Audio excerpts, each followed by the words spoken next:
Kali ini adalah pertemuan ketiga.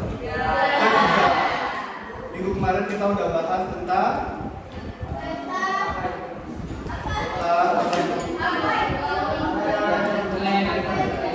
pelayanan farmasi klinik. Mungkin kita akan review sedikit materi kita minggu lalu ya. Silakan angkat tangan dan sebutkan namanya, terus apa jawabannya. Pertanyaannya adalah apa saja jenis pelayanan farmasi klinik?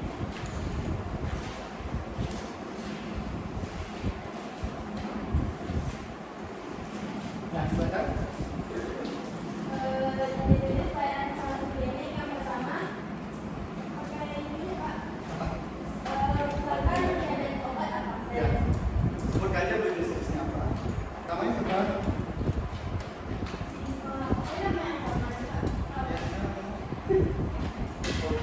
Iva, Pak. Apa itu? Pelayanan farmasi klinik yang pertama PKJ resep, PKJ resep adalah suatu proses yang bertujuan untuk menganalisis. Ya boleh, silakan apapun yang mau silakan. Untuk menganalisis adanya masalah terkait obat dan formula terhadap kesalahan atau kegagalan dapat dikonsultasikan dengan dokter penulis resep. Yang kedua, perakiraan obat. Perhatikan steril dan non-steril. Perhatikan obat adalah suatu proses menggabungkan, mencampur atau mengubah bahan-bahan untuk membuat obat yang sesuai dengan kebutuhan pasien. Yang ketiga itu ada pemantauan resep, pemantauan obat dalam darah. Farmasi seharusnya mempunyai ilmu farmasi klinik yang luas dan mendalam terkait pemantauan kadar obat di dalam darah. Dari obat yang digunakan pasien tujuannya agar tidak terjadi kemungkinan, yaitu terkait dengan kesalahan penggunaan obat dalam hal ini dosis obat agar tidak menyebabkan toksik. Terus selanjutnya pengolahan obat dan alat kesehatan. Rangkaian kegiatan yang dilakukan untuk memastikan ketersediaan obat dan alat berkualitas dan sesuai dengan kebutuhan pasien. Yang pertama ada perencanaan, terus pengadaan, penerimaan, penyimpanan, pendistribusian, pencatatan dan pelaporan, perumusan dan penanganan, monitoring dan evaluasi. Selanjutnya ada penanganan kesehatan sederhana. Yang penanganan kesehatan sederhana yang pertama cuci tangan yang benar dengan menggunakan air mengalir dan sabun dapat mencegah penularan penyakit. Yang kedua olahraga rutin, makan makanan yang bergizi, minum air putih yang cukup dan regulasi stres. Selanjutnya ada monitoring atau efek samping obat. Kegiatan pemantauan setiap respon terhadap obat yang tidak dikehendaki yang terjadi pada dosis yang digunakan pada manusia. Tujuannya untuk profilaksis, diagnosa, dan terapi. Efek samping obat adalah reaksi obat yang tidak dikehendaki yang terkait dengan kerja farmakologi. Selanjutnya ada pemberian informasi obat. Pemberian atau informasi obat disebut juga dengan video. Video adalah kegiatan menyediakan dan pemberian informasi kombinasi obat yang independen, akurat, dan tidak bias, terkini dan komprehensif yang diberikan kepada dokter, apoteker, perawat, profesi kesehatan lainnya, serta pasien dan pihak luar menyuntik. Selanjutnya ada komunikasi.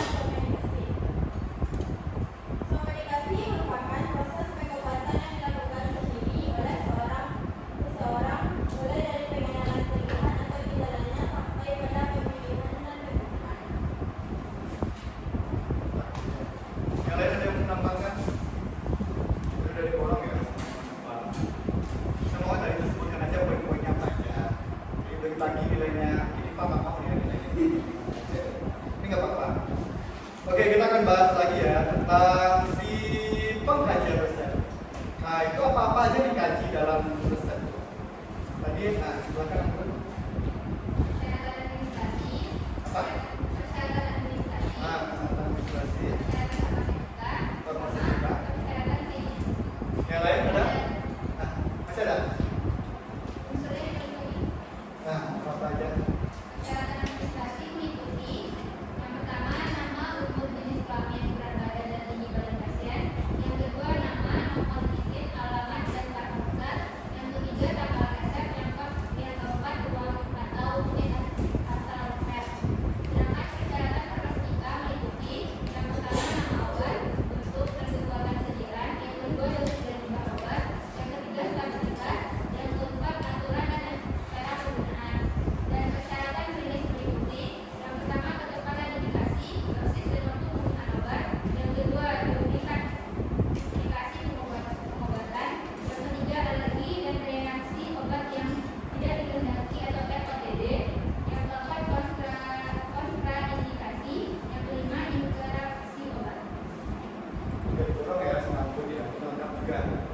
diantaranya tadi ada dosis obat. Nah, dosis itu artinya apa? Kita udah sering ya dengan istilah dosis. Dosis itu apa? Cara pemakaian obat itu adalah dosis. Apakah obat yang diminum termasuk dosis? Obat yang dioles juga dosis? Atau disuntikan? Atau ada pendapat lain? Dosis obat. Maksimum pemakaian bisa jadi. Apanya diatur di situ? Jumlah obatnya, jumlah obatnya, pemakaiannya, jumlah obatnya. Misalnya, biasanya kalau ada obat atau di etiket obat, ada tulisan dosis, itu apa yang dibahas di situ? Ya, misalnya contohnya apa isi dosis? Dosis individual. Nah, ya kalau jawabnya rame-rame itu berani ya. Coba lihat.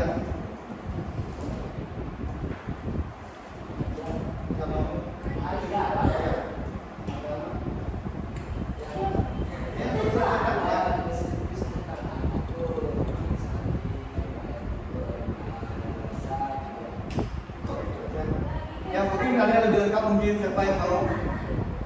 Ya ini juga tapi belum lengkap. Ada dikasih tahu anak-anak, dewasa, lansia, ada sih tapi gitu. Ini yang lain yang bisa melengkapi? Ada apa? Sakit. Sampai kawan. Nah yang lain yang pernah. Itu sama lebih kayak apa ya suara? Nah, saudara, tapi atau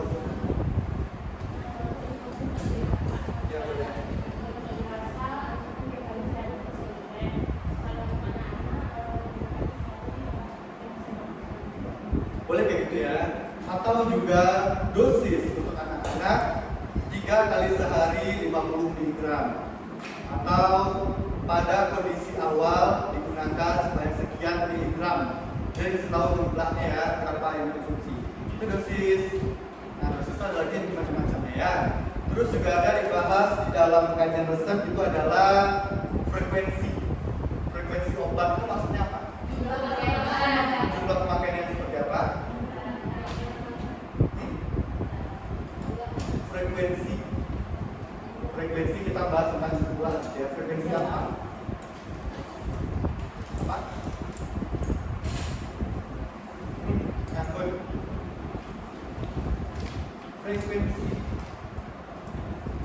Apakah jumlah obat yang kita serahkan kepada pasien atau jumlah obat yang dikonsumsi oleh pasien atau jumlah hari pasien mengonsumsi obat atau apa? Gimana? Itu ada banyak opsinya itu.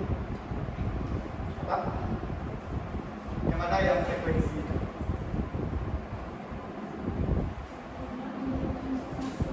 Yang mana? Jumlah yang dikonsumsi pasien yang mana? Terusan tadi jumlah juga semuanya. Jadi jumlahnya yang mana? Jumlah diserahkan ke pasien, jumlah yang diminum oleh pasien. Nah contohnya seperti apa?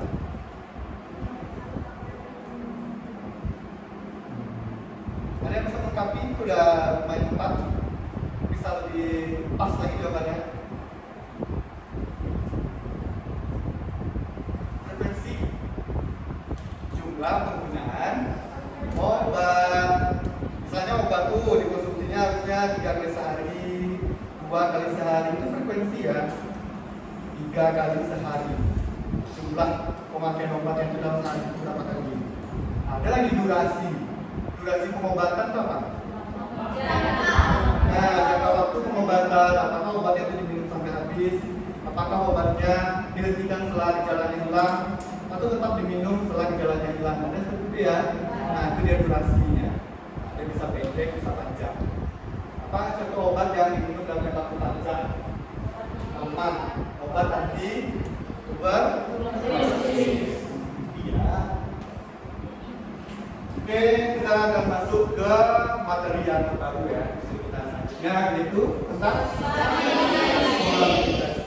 Baik, sebelumnya saya akan coba kasih tahu apa-apa yang mau kita belajar tentang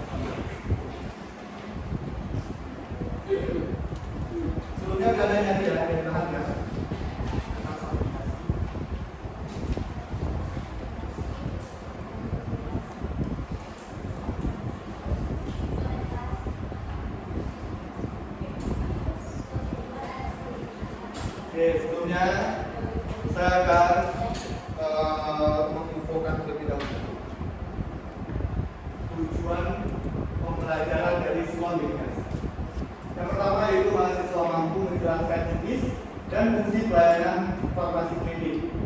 Swamedikasi merupakan salah satu jenis pelayanan di farmasi klinik. Terus mahasiswa mampu memilih obat yang tepat pada proses swamedikasi. Dan selanjutnya itu mahasiswa mampu mengidentifikasi keluhan pasien dalam pelayanan swamedikasi. Oke, sebelum kita lanjut membahas tentang swamedikasi, apakah ada yang tahu apa yang disebut dengan swamedikasi? Nah, yang lain coba. Apa diva ada yang lain? Nah, boleh silakan ya. Swamedikasi adalah proses pengobatan yang dilakukan sendiri oleh seseorang pasien, mulai dari pengenalan keluhan atau gejalanya sampai pada pemilihan dan penggunaan obat. Ya, boleh. Ada yang lain? Yang lain yang berbeda mungkin definisinya. Definisi ini banyak ya, menurut para ahli. Ada juga menurut WHO, menurut Kementerian Kesehatan Republik Indonesia. Orang-orang. Ada lagi yang berbeda mungkin jawabannya. Swamedikasi. Tidak ada? Kalau tidak ada, kita akan samakan persepsi. Swamedikasi itu berasal dari dua suku kata. Apa aja? Swa dan medikasi. Swa itu artinya apa?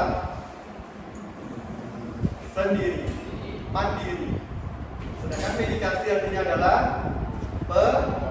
pengobatan. Jadi swamedikasi adalah pengobatan sendiri.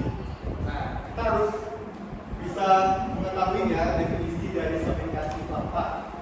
Ini ada menurut WHO. Kalian tolong dibaca atau dari daripada ruang. Coba dibaca. Menurut World Health Organization (WHO), swamedikasi adalah pemilihan dan penggunaan obat baik obat modern maupun obat tradisional oleh seorang untuk melindungi diri dari penyakit dan gejalanya.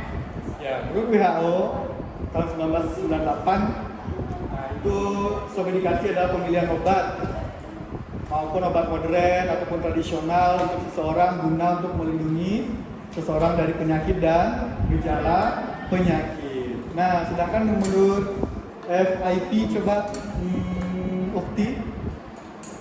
Sedangkan menurut FIP yang dimaksud dari swamedikasi atau self-medication adalah penggunaan obat yang resep oleh seseorang atas inisiatif sendiri. Nah, jadi bisa dilihat ya. Di sini ada dua jenis definisi. Apa yang disebut dengan swamedikasi? Yang pertama itu pemilihan obat. Yang kedua itu adalah pengobatan sendiri.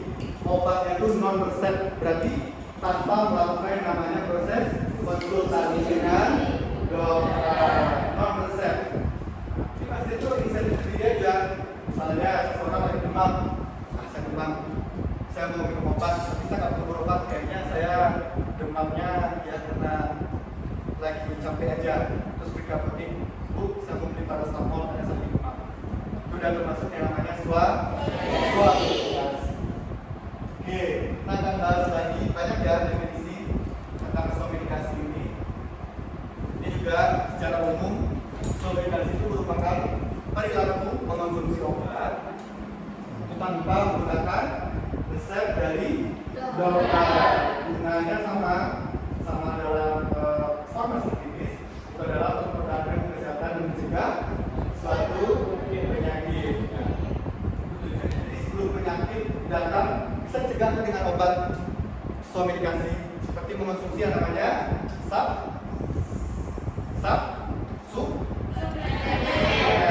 suplemen. Biasanya orang yang bisnis-bisnisnya atau vitamin. Kita umumnya bilangnya vitamin gitu ya. Nah, itu untuk mencegah datang penyakit, misalnya mengonsumsi vitamin C supaya tidak gampang sakit, tidak terkena flu, gitu ya. Nah, itu contohnya. Jadi yang tadi ada ya, swamedikasi itu adalah pengobatan tanpa resep atau non resep. Nah, yang boleh menulis resep itu siapa? Terus? Ya, setelah kita bahas? Belum? Ya, berarti yang menulis resep itu adalah dokter sesuai dengan definisinya. Apa definisi dari resep? Ya.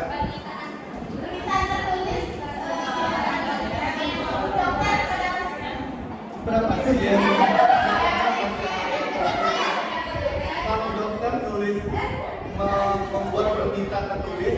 kepada pasien itu tuh mungkin istrinya mungkin atau pas dokternya suka sama pasiennya atau sebetulnya permintaannya bukan itu ya, tapi adalah permintaan tertulis dari dokter kepada ini tentang di sini adalah tentang kepada pasiennya. Jadi yang boleh bersesuai itu adalah baik ya dokter gigi, dokter hewan, dokter spesialis, pokoknya semua dokter, hanya dokter yang boleh menulis. Sampai sini ada yang mau dibahas terlebih dahulu? Ada yang mau ditanyakan? Tidak ada. Baik, saya akan bertanya lagi, apakah yang mendasar seseorang itu untuk melakukan yang namanya sebuah medikasi? Kenapa sih orang harus melakukan proses pengobatan sendiri? Kenapa nggak dikit-dikit berobat, dikit-dikit berobat? Nah, kenapa harus medikasi? Boleh angkat tangannya? Nah, biaya.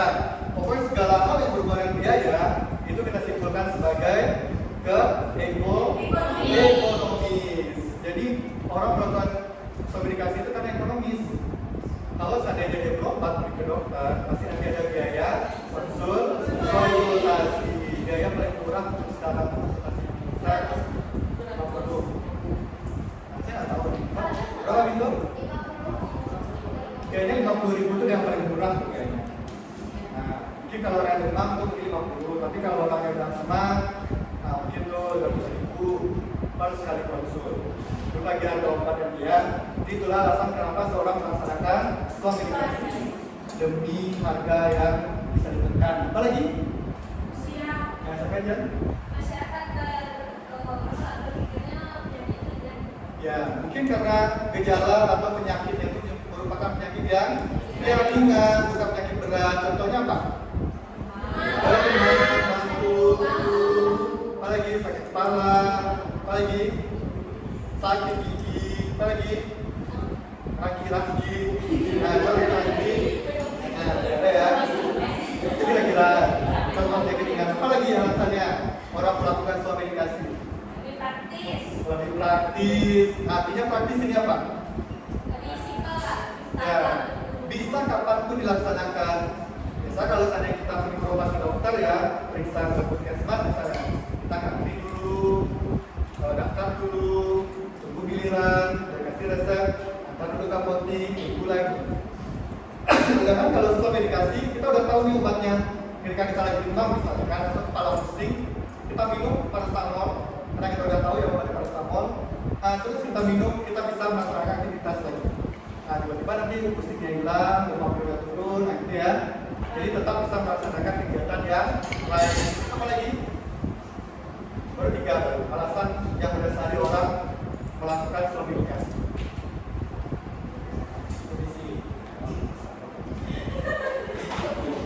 Nah, ini ada ya beberapa alasan atau faktor yang mendasari seseorang melakukan yang namanya sebuah medikasi. Boleh kalau dibaca di belakang psikologi, psikologi. Siapa namanya? Awil, silakan dimulai.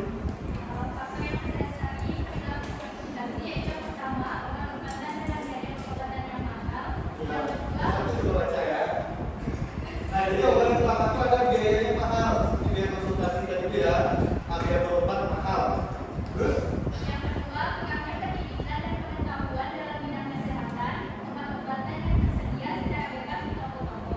Nah, jadi kalau seandainya kita melakukan komunikasi, itu kan salah-salah aja. Jadi perlu diedukasi ke si pasiennya. Kapan sih melakukan komunikasi itu? Apakah sakit-sakit dikit kita harus mengonsumsi obat? Atau bolehkah kita melaksanakan yang namanya pengobatan tanpa obat? Dengan ada tadi kita sama dulu salah satu contohnya tadi pengobatan tanpa obat, misalnya untuk asma, misalkan asma jauhi asap rokok, terus makan makanan yang bergizi, pola istirahat yang cukup, itu adalah proses pengobatan tanpa obat.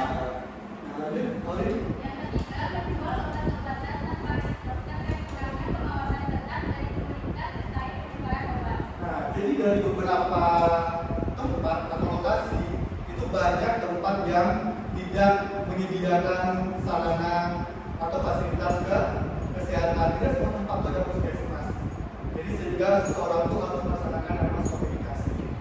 Jadi bisa ya, seseorang itu dia pernah awalnya demam atau batuk, flu demam, habis itu konsumsi panadol warna hijau misalnya. Nah terus pas dia udah sehat, obatnya nggak diminum lagi, terus obatnya bersisa. Nah ketika ada demam lagi, batuk lagi, flu lagi, diminum obat yang sama. Nah itu sudah mendorong seseorang untuk melaksanakan namanya komunikasi. Ya, ini berhubungan ya dengan yang menjual obat tadi.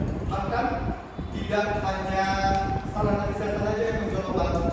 Gimana lagi ada yang jual obat? Di warung, ya, kayak beli bumi, panadol itu ada di warung ya. Warung yang bukan fasilitas kesehatan. Atau orang beli makanan ringan mungkin. Nah, sebenarnya ada Cobotex, SDN. Iya, lagi lagi. Yang kelima, faktor ekonomi atau kemiskinan. Ya, ini berhubungan juga dengan nomor satu itu yang maksud ekonomi di sini adalah sekeluarganya. Sekeluarganya karena gara-gara faktor ekonomi tidak ada biaya pengobatan, makanya harus dilakukan namanya sosialisasi.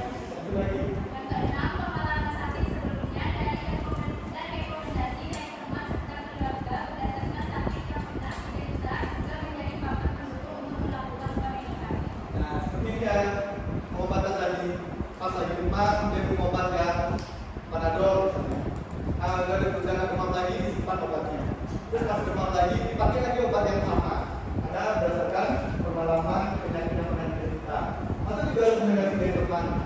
Terusan di batuk nih, batuknya mendalam. Apa ya bagusnya obatnya? Terus teman yang merekomendasikan, minum kurs. Atau coba minum aktifet, itu dari disebut dengan Komunikasi.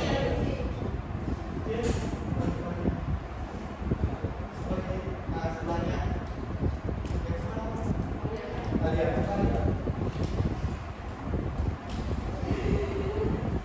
dan baca akan kelihatan. Nah, next. Komunikasi perintah solusi kurang cepat dan nyaman dalam mengatasi penyakit ringan juga dilakukan berdasarkan kebutuhan obat dan internasional. Ya, komunikasi itu sangat gampang ya, simple. Nah, dengan syarat obat yang digunakan merupakan obat yang murah, murah obat itu nggak sama harga orang. Harga panadol 5.000 bisa jadi mahal buat orang yang memiliki ekonomi yang rendah dan sulit. Nah, itu kan 5.000 murah ya panadol, Dumin. Kamu tadi panadol harganya 10.000. Nah, coba beli paracetamol generik berapa sih? Yang jelas penggunaan obatnya harus rasional. Apa maksudnya obatnya rasional di sini? Obat rasional. Udah praktek ya soal dikasih? Kan mengambil? Enggak. Nah, obat rasional itu artinya adalah obat sesuai dengan spesifikasi tempat indikasinya, tempat pasiennya. Kita pernah dengar bro? Tempat pasiennya, tempat gejalanya, tempat indikasinya, tempat obatnya. Nah, itu yang disebut dengan obat rasional. Selanjutnya, Komunikasi akan menghemat waktu dan biaya dalam mencari fasilitas kesehatan. ya fasilitas kesehatan mungkin di daerah yang agak jauh sehingga butuh biaya lagi untuk pergi ke vaskesnya, ke puskesmas, mungkin biayanya 15.000 di Gojek. Nah, mungkin dia di warung dekat rumah aja. Itulah alasan kenapa tidak semua penyakit bisa dilaksanakan komunikasi, tapi untuk penyakit yang ringan. Terus yang terakhir, Perilaku komunikasi dapat menyebabkan berbagai masalah kesehatan jika dilakukannya dengan tidak tepat. nah, jadi yang harus melakukan komunikasi itu adalah seorang siapa yang melaksanakannya, yang memfasilitasinya, kan tidak ada dokter ya. Terus siapa yang tanggung jawab? Apoteker atau tenaga kefarmasi. Kemudian di sana juga tenaga farmasi, farmasi atau tenaga medis. Sampai sini ada yang mau dibahas? Nah, ini akan saya naik channel makan naik. Mana yang gue tadi? Sesama.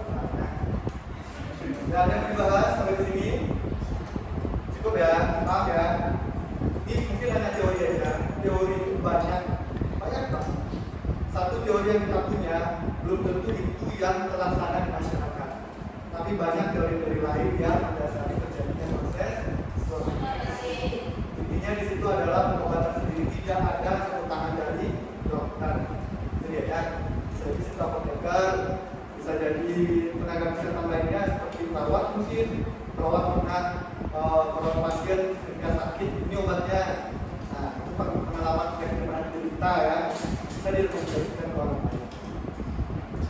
Siapa yang tahu di sini orang yang paling sering melaksanakan somnifikasi atau melakukan somnifikasi?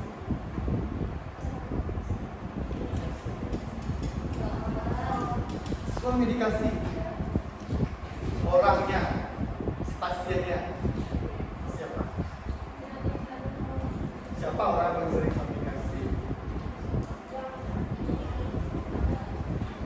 Oh, ternyata setelah dapat penelitian berusaha di sisi yang masyarakat somnifikasi itu paling sering adalah orang-orang ini. Yang mananya?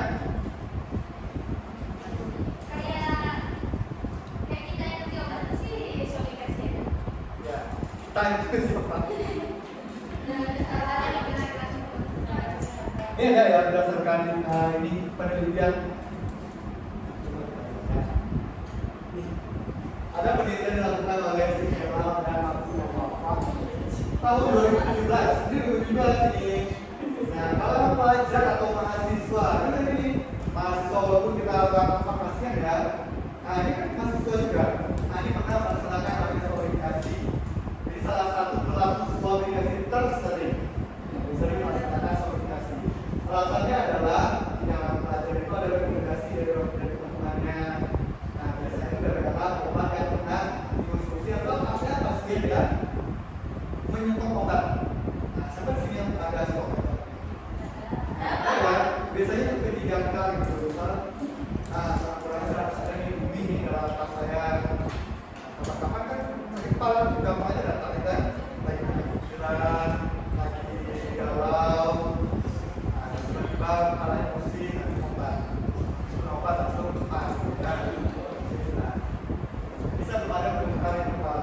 Apakah ada orang-orang yang ekonomi yang lemah mungkin berdasarkan itu baru lebih satu nama yang bisa melaksanakan itu adalah pelajar atau mahasiswa.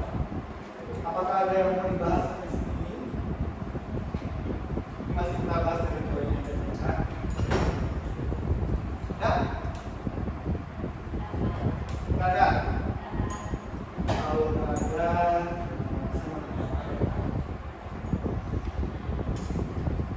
nah ini ya, si obat nasional tadi. Ini boleh dibaca ya. Kita mengetahui somnifikasi ini tidak salah-salahnya orang melaksanakan. Memang harus orang yang ahli. Supaya obat yang diberikan itu merupakan obat yang tepat. Dampaknya itu apa aja? Kalau mereka benar-benar ya, benar-benar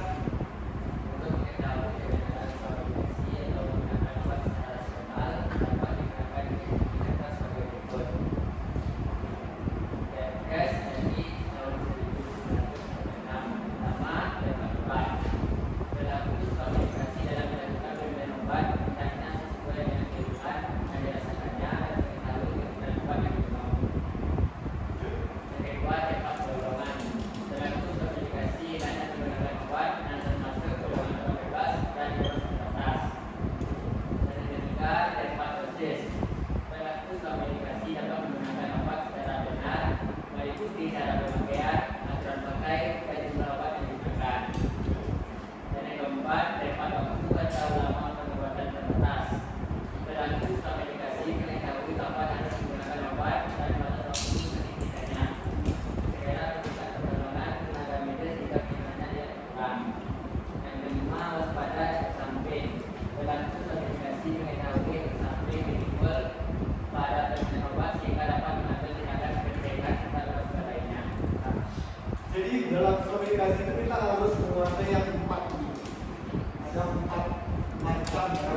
yang mendasari kita harus melaksanakan yang namanya swab medikasi.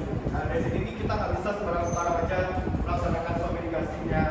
Pertama yaitu tepat obat. Jadi obat itu harus sesuai dengan indikasinya. Apa sih keluhan si pasiennya?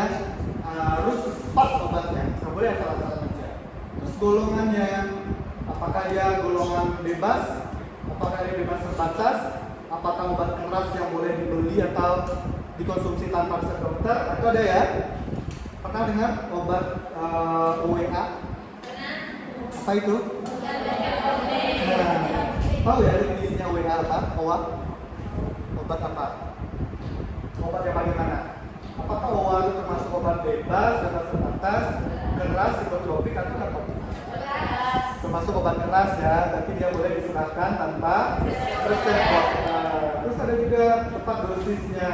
Nah ini dia jumlah pemakaian aturan pakai itu harus pas. Misalnya katanya 3 kali sehari kan harus 3 kali sehari. Atau mungkin ada obat yang boleh diminum bila perlu saja. Ketika lagi nyeri, minum sakit gigi misalnya. Pas lagi sakit gigi aja diminum.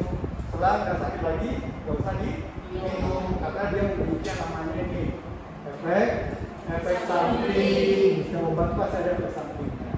Terus juga ada tepat waktu, berapa lama sih pengobatannya, apakah obatnya harus dihabiskan atau diminum sampai keluar dari gejala aja yang hilang. Nah, seperti itu ya. Nah, terus efek samping obatnya juga harus diwaspadai. Nah, saya kasih contoh satu ya, kasusnya. Saya datang ke apotek dengan keluhan, saya diare. Pak, Bu, saya lagi diare, apa obatnya? Apa respon dari kita? Coba nggak tangan. Yang lain lah. Udah berapa kali? Wah, 3 kali. Ya, gantinya air aja. Kasih obat. Apa obatnya? Langsung kasih terapi. Yang lain? Apakah ada yang perlu digali lagi ya informasinya?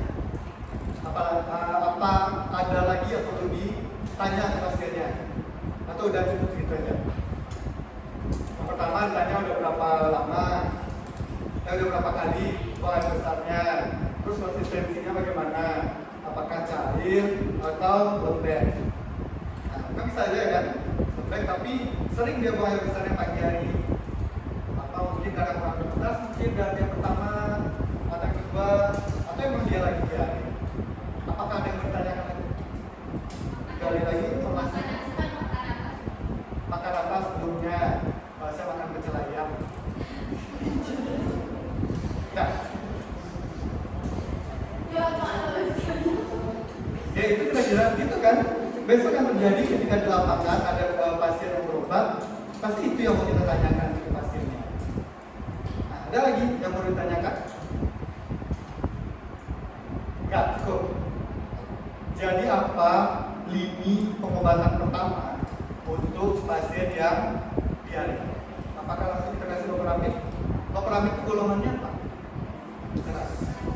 Obat yang pertama kali kita kasih untuk pengobatan pertama itu adalah obat bebas atau obat tradisional. Apa contohnya?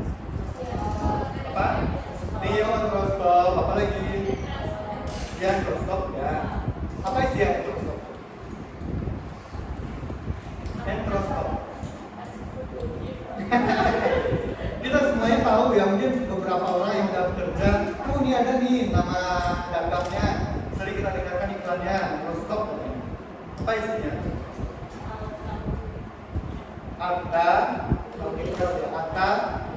Atapulgin dan pektin. Atapulgin itu gimana cara kerjanya? Gimana cara kerja si atapulgin tadi? Ada nggak? Dari situ Pak.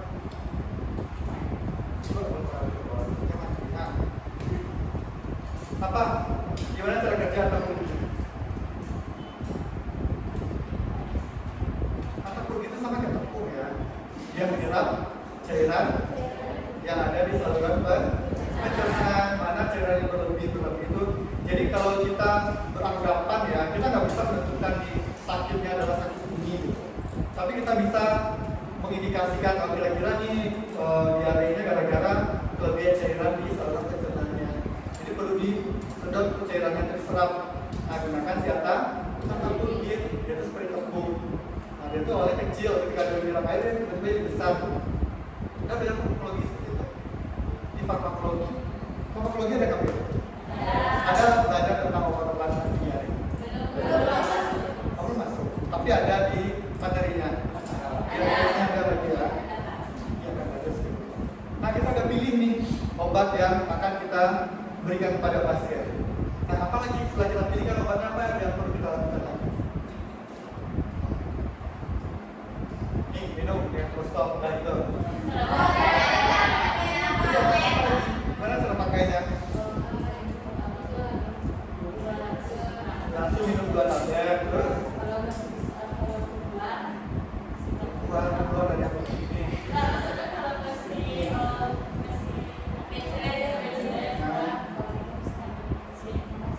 Satu lagi, terus sampai kapan minumnya? Sampai berhenti. Kalau nggak berhenti gimana?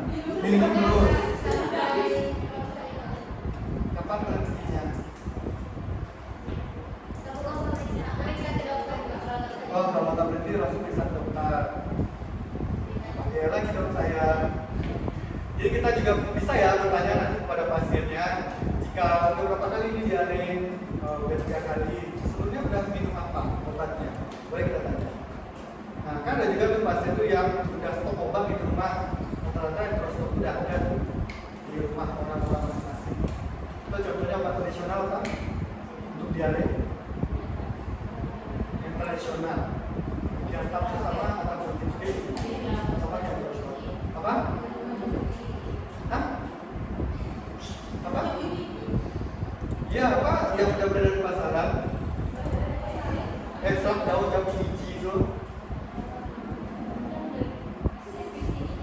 Iya, sidipolium namanya.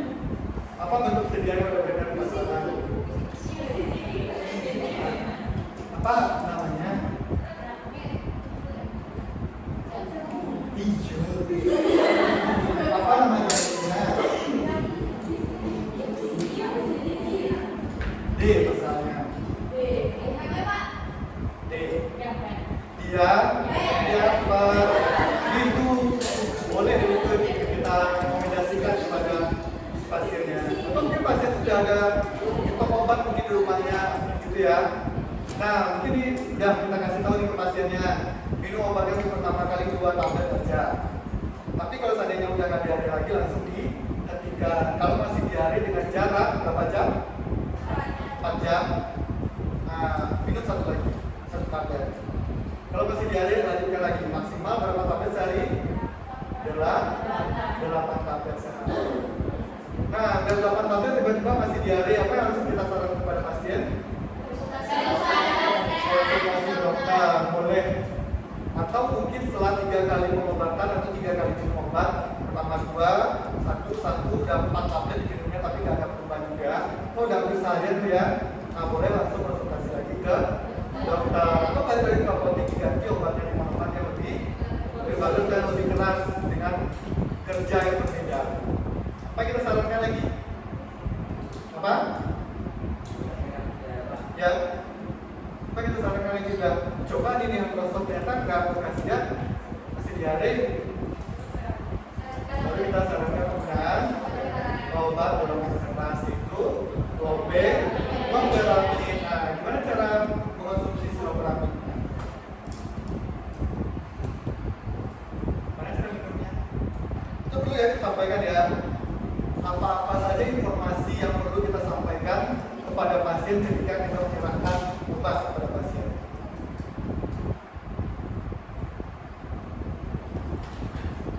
Apa informasi yang perlu kita sampaikan ke pasiennya harus tahu nih kayak gini cara pemakaian obatnya.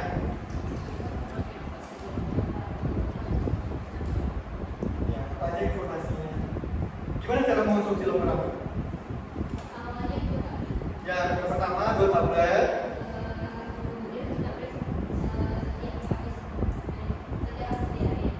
Oh, setiap habis diare apa lagi? Saya dalam sejam itu ada 2 kali diare, tapi isinya sedikit aja saya bilang. Bisa kan diare kayak gitu ya, dikit-dikit kamar mandi, dikit kamar mandi, tapi yang buat cuma sedikit aja, berbentuk cairan ya, air aja. Apakah setiap dia diare minum loperamid lagi? Loperamid gimana cara kerjanya? Loperamid gimana tentang loperamid? Kita tahu loperamid. Gimana cara kerja obatnya? Kita jadi farmakologia. Nah, jadi loperamid itu sama penggunaannya dengan obat diare lainnya. Yaitu yang pertama dikonsumsi langsung 2 tablet. Walaupun dia diare dalam 4 jam ini, kalau dia belum 4 jam jangan dikonsumsi dulu, karena mungkin obatnya masih dalam proses lagi bekerja obatnya. Cara kerja obat loperamid itu dengan cara menghambat produksi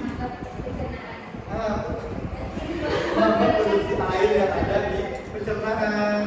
Nah, jadi air itu nggak ada lagi, maka nanti BAB-nya jadi keras atau tertahan airnya. Itu kerja loperamid. Nggak boleh kita minum banyak-banyak, kemudian nanti juga apa efek samping dari konsumsi loperamid atau obat anti diare? Apa efek sampingnya? Kekurangan cairan, adalah efek dari diarenya. Kalau banyak kita minum nih, yang prostok misalnya, nggak sembuh-sembuh minum terus. Atau loperamid nih nggak sembuh 2 kali pemakaian, kita coba lagi apa efek samping? Ya, apa istilahnya dalam farmasi? Konstipasi. Jadi obat anti diare itu memiliki efek samping konstipasi. Kebalikannya, pencahar itu efek sampingnya adalah diare. Susah dibayar besar. Kemudian kita minum obat pencaharnya, nanti bisa ditokkan di diare. Disini ada yang membahas? Ada? Itu baru satu contoh kasus yang datang ke tempat tukang obat ya. Nanti ada lagi nih yang pasiennya agak rewel, dia butuh cepat dilayani gitu.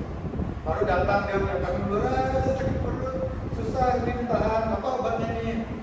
Apakah kita masih sempat bertanya, udah berapa lama sakit perut bu? Apa ini minum bu? Nah, fakta ya, saya pernah kerja di apotek, pasiennya pernah marah-marah sama tenaga kefarmasiannya atau frontliner yang ada di depan marah-marah sama pasien karena dia butuh pelayanan cepat. Jangan nanti kaget ketika kita udah PKL misalnya, tiba-tiba ke pasien itu tiba-tiba malah pasiennya dimarahin lagi. Ya Pak, kesehatan, badan sehat Pak, pulang sehat Pak lain. Aja bisa penting sembarang, terus kok pasien itu nggak boleh ya, kita harus tetap ramah, tenang dalam menghadapi pasien. Kita harus bisa menjalankan visi kita, harus sembuh si pasiennya ya. One stop venue. Jadi kita tempat kita aja udah selesai itu, jangan sampai dia ke tempat lain pasiennya. Nah gimana kalau ada pasien rewel tadi, dia datang ke apotek terus bilang sakit perut. Apa yang ditanya ke pasiennya? Apa kita langsung kasih obat? Nah yang saya tempat bu, apa yang sakit Pak? Hilang sakit apa? Kalau sakit Pak, saya hilang dulu Pak. Ya gitu. Jadi apapun keluhan dari pasien, kalau dia maunya sebuah medikasi, itu kita harus identifikasi ke keluhan, bukan penyakitnya, tapi keluhannya. Jadi pengobatan di suatu medikasi itu berdasarkan keluhan dari pasiennya. Nah, setelah kita identifikasi di keluhannya, bla bla bla bla bla.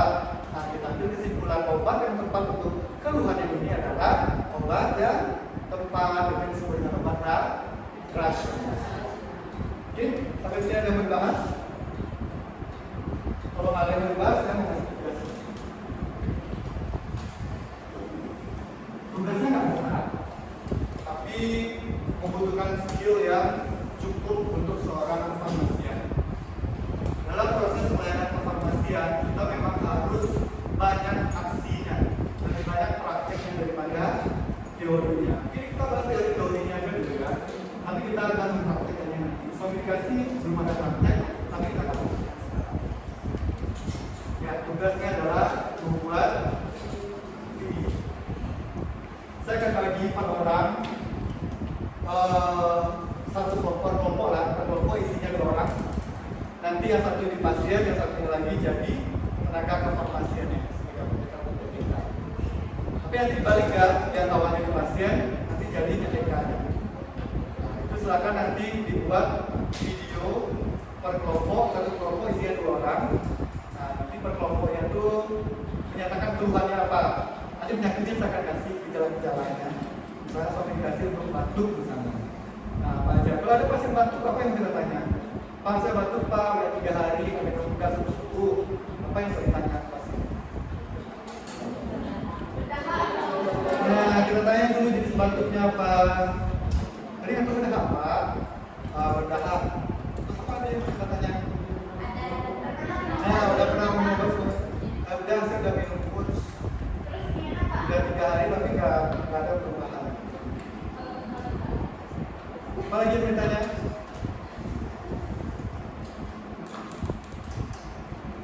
Apakah pola hidup atau kebiasaan dari pasien itu boleh kita tanya?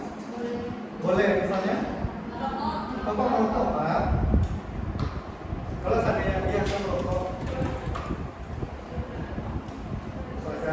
jangan merokok ya Pak.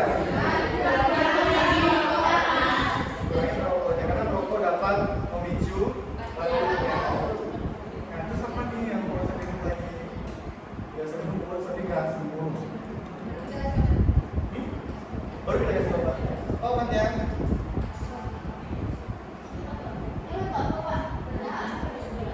Iya, ayo boleh kira dulu. Ya batuknya berdahak, jadi hari. Sudah minum Woods, tapi 1 botol tapi nggak ada perubahan. Woods itu golongan apa? Oh, golongan itu nggak ada obat golongan itu. Nah, obat dengan bebas sebatas. Apa di Woods yang menyebabkan dia nanti jadi bebas sebatas? Apa?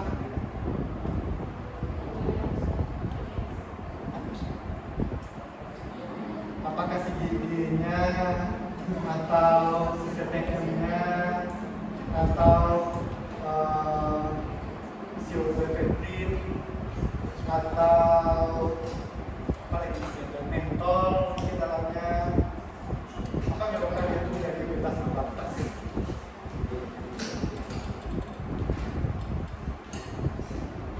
Ini kan ini kurang sekali ya informasi tentang komposisi obat. Banyak di bawah batuk. Tapi kalau saya suruh satu-satunya beruang obat batuk, bisa dia berkata satu. Tapi apa isinya mungkin nggak tahu. Apa isinya Woods? Woods dengan logo biru, bukan Woods saja ya, obat batuk yang biru logonya walaupun dia bisa dijual bebas. Itu untuk pemesanannya berbeda ya, nggak sama dengan obat-obat yang lain. Nah, harus ada kan prekursor. Apa yang prekursor di pseudo efedrin. Itu tidak boleh konsumsi tunggal, dia harus berkombinasi dengan obat lainnya. Jadi sebenarnya obat bebas terbatas ini masuk mana? Apakah dia masuk obat bebas atau masuk dengan obat bebas? Kenapa? Kan sertak ya bilangnya keras. Kenapa? Kenapa? Kenapa? Karena efek samping. Paracetamol efek sampingnya bahaya. Sakit hati tidak bisa diadakan mendetoksifikasi lanjut. Apa Fauzia? Apa yang membuat Fauzia menyatakan bahwa obat bebas terbatas adalah obat bebas? Itu pendapat Fauzia mungkin apa gitu? Dulu karena ada peringatannya. Apa itu peringatannya? Awas obat keras, baca turun pakai. Udah kasih tahu ya, kalau itu adalah obat keras, itu adalah obat bebas terbatas. Nah, di sini ada bebas. Kalau tidak ada kita akan bahas kelompok. Kita akan bagi kelompok. Silakan. Dari depan kita ada berapa orang? Bagi 2 jadi berapa? Nah, kita bahas yang 10 ya. Berhitung 1 sampai 10.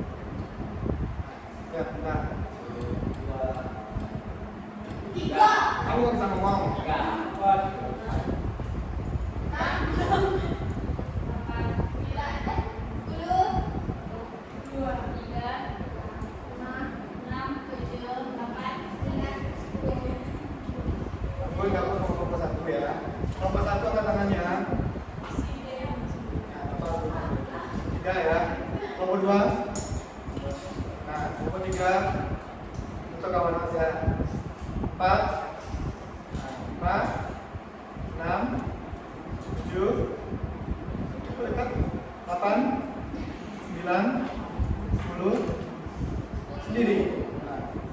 Nah ya, tidak punya kelompok kan. Nah tugasnya membuat videonya per orang, tapi mengerjakannya berkelompok, harus saling support satu sama lain. Proses komunikasi, yang satunya berperan sebagai apoteker, yang satu lagi berperan sebagai si pasien. Nanti untuk keluarnya saya akan carikan, nah saya akan digali apa aja yang perlu diidentifikasi dari keluarnya. Saya kayak batuk tadi, apa aja ceritanya, banyak ya. Kita nggak boleh langsung kasih itu. Tahun lalu saya pernah ngasih tugas nih sama seniornya, dia mendapatkan obat untuk diare. Makanya nih, ya, si pasiennya profesinya sebagai pengamen. Dia pergi ke apotek tempat dia berobat. Pak, saya diare dari pagi. Oh diare ya Pak, ini obatnya. Langsung aja dikasih obat. Obatnya ini dipakai seperti ini, langsung saya coret. Karena tidak tepat. Nah kita di kelas ini udah kayak gini ya, udah heboh ya. Kita gali informasi di pasiennya supaya kita bisa berikan obat yang tepat, yang sesuai. Nah jangan langsung kita kasih aja. Nggak boleh gitu ya, harus kita gali. Nah obatnya, tugasnya, saya lupa Mas Bidok. Ada. Nah, tugasnya dikumpulnya sebelum wisuda. Maka kalian wisuda, sebelum wisuda besok. Nah, tugasnya videonya jelas ya. Saya ingin videonya lebih bagus yang tahun ini daripada yang tahun kemarin. Coba lebih serius dalam buat videonya. Sebelum tanggal 23. Bisa jadi tanggal 22, 2019. Ya, satu video satu orang. Yang diupload itu yang dia menjadi apotekernya.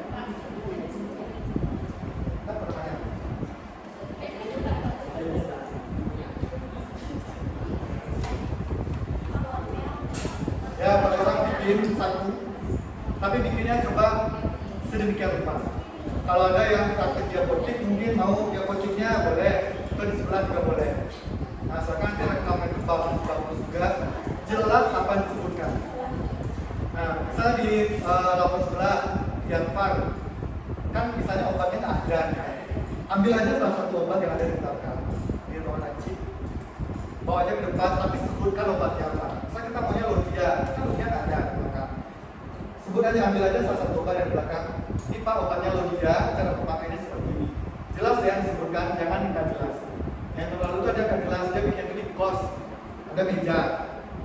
Istilah itu dia lagi pura-pura itu lagi di apotek, ada mejanya gitu. Nah teman-temannya pada heboh di belakang dia juga ngobrol gitu. Jadi nggak jelas apa disebut. Nah nilainya saya kasih aja pas-pasan. Ya orang dapatnya nilai A, dia dapatnya B aja. Jadi coba lebih serius ya, kalau bisa apa yang disebutkan itu harus jelas. Oke? Nah videonya harus bagus. Dan saya akan kasih reward untuk video terbaik satu aja. Jadi 2 orang tempat dia satu video terbaik. Saya akan kasih reward. Kalau lalu saya juga kasih reward tuh. Nanti saya kasih tahu ya. Untuk keluhannya nanti saya kasih tahu. Saya ada di hari itu satu, kelompok 2 bantu, kelompok 3 apa gitu ya. Nanti saya akan fokus ke reward. Ya. Videonya diupload. Saya ada 2 platform yang harus saya akan pilih ya salah satunya. Saya ini yang meluluskan juga. Tahun lalu saya menugaskan mahasiswa untuk mengupload tugasnya di Instagram. Terus saya dengar perintah mirip. Saya nggak dengar langsung, tapi ada yang menyampaikan ke saya. Jika dia bilang, itu nama-nama followers. Terus saya langsung verifikasi tugas di-upload di Instagram. Jangan, kalian tidak harus memfollow saya, tidak wajib untuk memfollow saya. Selagi akun kalian tidak terkunci, kalau di tag nama saya di situ pasti akan muncul di pemberitahuan. Saya langsung verifikasi. Ada tuh, tapi uploadnya coba besoknya uploadnya di akun pribadi ya, di akun masing-masing. Kenapa saya bilang di akun masing-masing? Karena supaya banyak yang melihat Nah, makanya bikin tugas sebaik mungkin. Nah, Antisman kemarin apa tugasnya di mana Antisman? Dia di Instagram. Nah, sekarang saya kasih pilihan ya, maunya uploadnya di Instagram atau di TikTok. Instagram.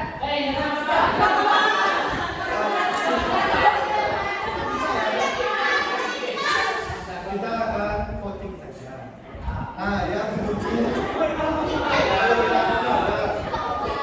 Coba yang setuju uploadnya di TikTok angkat tangannya. Kita akan uploadnya di Instagram saja ya.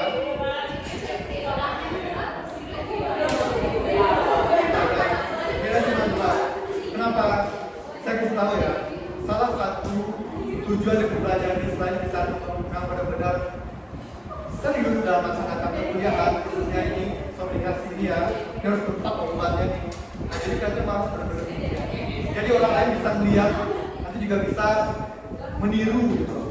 Nah, mungkin kalau mau nanti mendapatkan referensi kira-kira apa-apa aja sih keluhannya yang kita tanyakan ke pasiennya, silakan tuh cari di YouTube atau di TikTok juga banyak tuh. Nah, cari aja di sana proses komunikasi atau komunikasi batuk demam atau batuk pilek misalnya gitu, atau komunikasi diare banyak muncul. Akan dilihat nanti ya. Durasi maksimalnya kalau bisa 3 menit aja. Kalau lama-lama teman-teman. Nanti kalau lama nanti lama uploadnya. Pak, saya sudah upload Pak, tapi jaringan tidak ada. Siapa sudah uploadnya hari terakhir? Kalau udah selesai upload aja.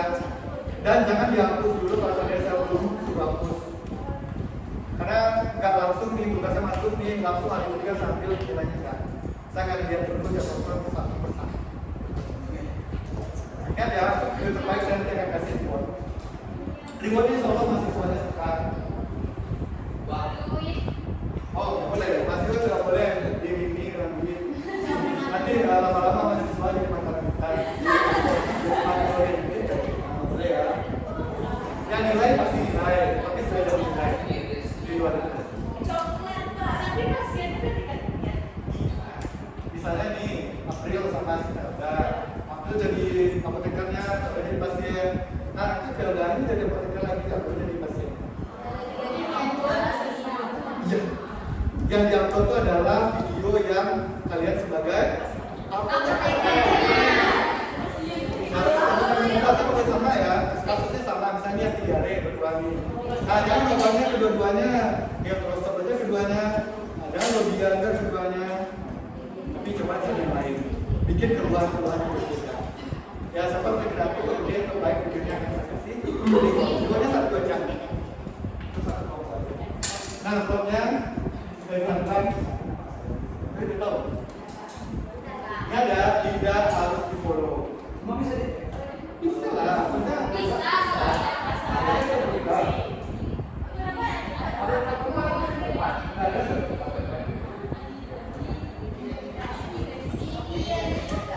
Silakan di poin aja di bawah.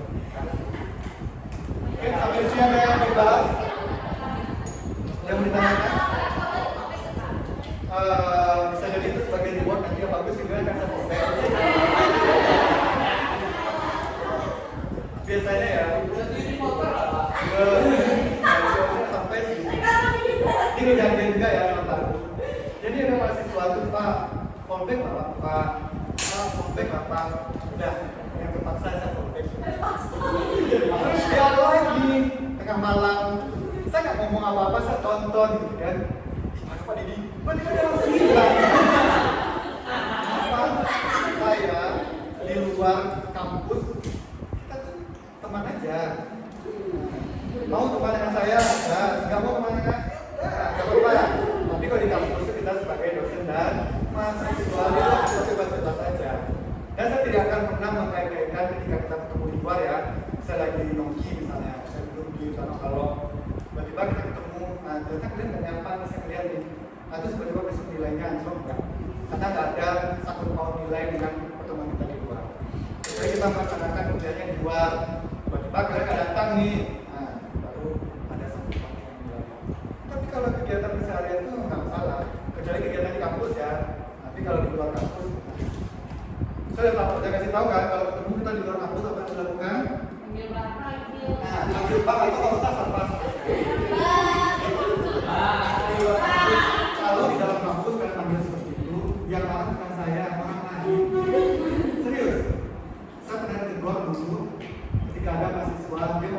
saya baru masuk, kan orang mau komplain ya, kalau udah selesai komplain, dia komplain berkali-kali.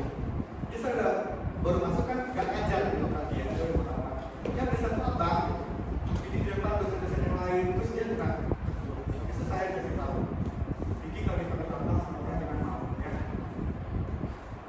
Mau gitu. Bisa mau dia memang tuh.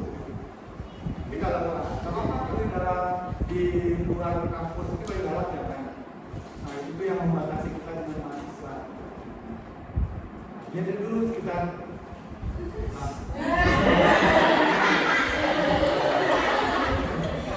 ya, tapi kita akan bahas untuk keluhan nanti penyakitnya nanti akan kita diskusikan.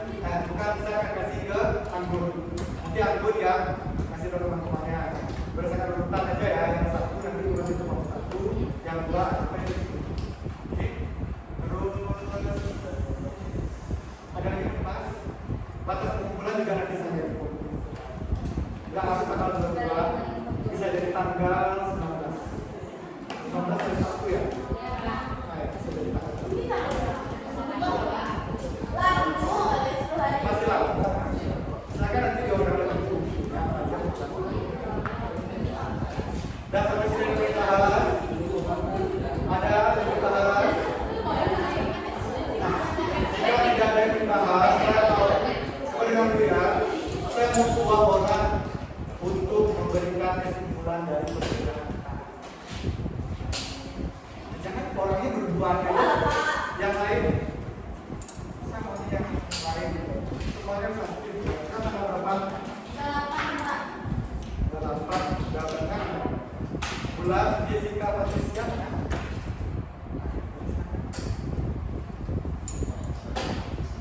Atau mau?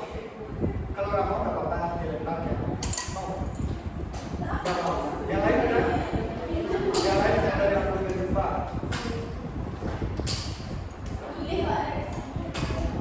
Pak? Ada? Ya kalau nggak ada berarti kita nggak bisa.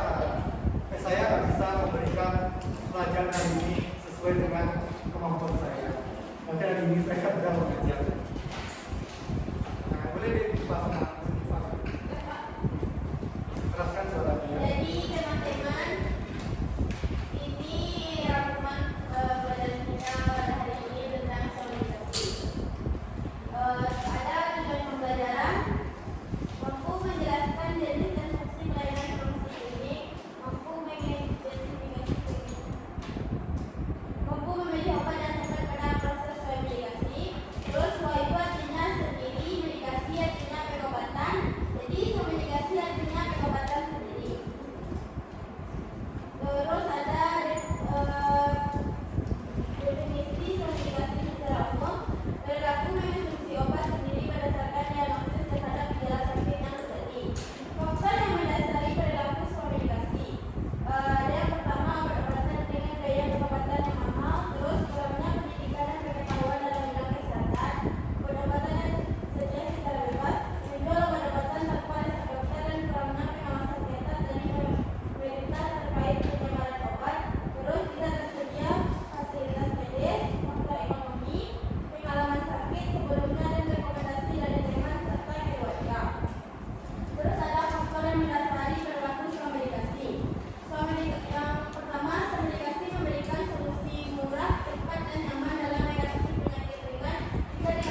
Melengkapi yang disebutkan sama Bunda boleh.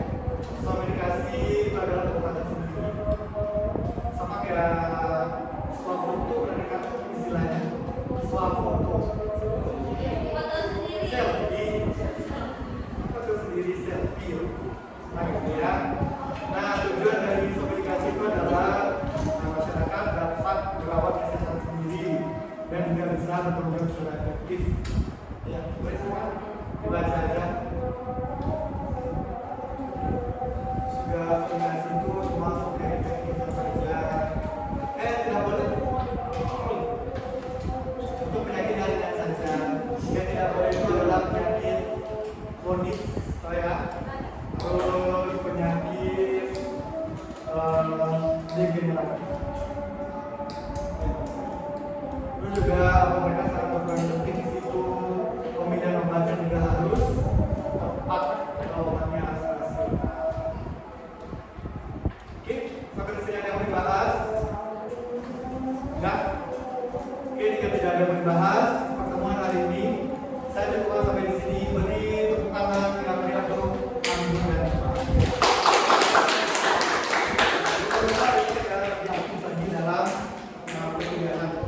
setiap kreatif dan kasih pembelajaran itu kan lebih banyak kayaknya. Sedangkan evaluasi untuk pas ujian kayaknya sedikit aja. Maka kita proses di akhir lebih banyak. Ya. Oke. Terima kasih atas perhatiannya.